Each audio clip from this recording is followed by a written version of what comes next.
Example of what I'm talking about. And I'm sure you guys out there in the world teaching probably taught this to your students too, but let's just go over it. So when you're doing a grab tactic, right, you bring your hands up like this. You don't want to bring your hands up high because, like I said, you can be cut. And if you bring your arms down, he's already in with the knife, right? Or his friends are entering because your hands are here and they're blocking your peripheral vision of what's going on in these different areas, right? So you want to keep your hands here. So you're getting into a grab tactic, right? I'm going to give a couple of different scenarios. You're getting into a grab tactic and you're here and you surrender.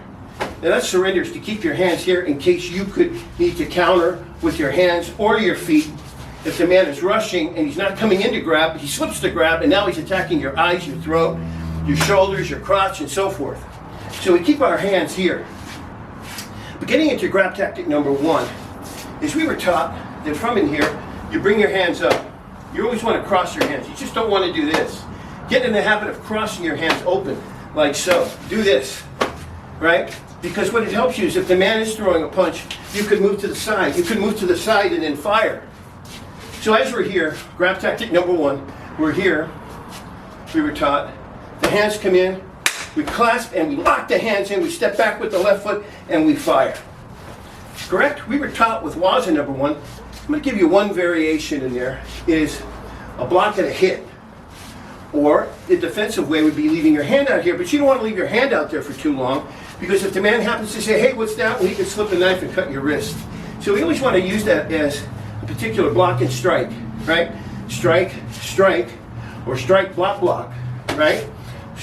Strike, block, block, strike, strike, strike, and you come back into a cat. The reason why you're coming back into a cat stance from it here is because the man is still coming at you.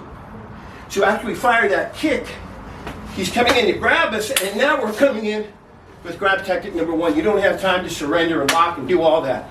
It has to be, as you're kicking and stepping back, he comes in to grab you, you may be able to block his hands, you might be able to thumb him, but you're coming in with that shot to his face.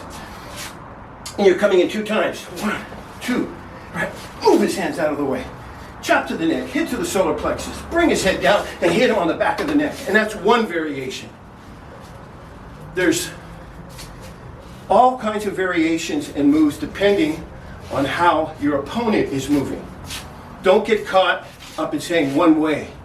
No, it all depends on how he's moving. What's he doing after I hit him? Did he get that block in? Was he able to knock my hands down? Oh, did I penetrate him 2 times and now he's down like this?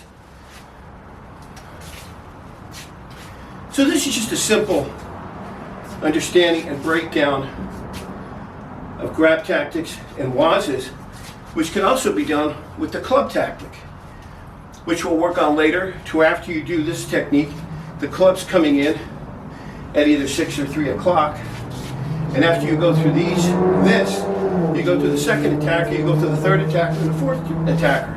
So we're working on north, south, east, and west, which we'll get into later. Train hard, stay strong, and I'll speak to you soon.